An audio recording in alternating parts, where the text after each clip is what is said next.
Add actually a story about my father sure. always said Yiddish is going to be a Vikhteke Sprakh, an important language.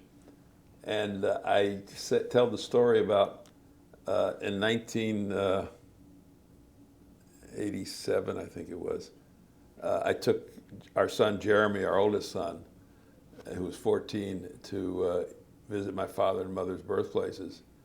And on the train back from Warsaw to East Berlin, and this was still under the Soviet domination and communist rule, we were sitting in a train compartment with a couple who were going to Leipzig. And I was talking to them in Yiddish, and they were talking to me in German. This was not a Jewish couple. The man was an ethnic German, but the woman was an ethnic Mongolian. And she'd married this German man and lived now in Leipzig. So it occurred to me, I said, this is my father's dream, that my common language with a person from Mongolia is Yiddish.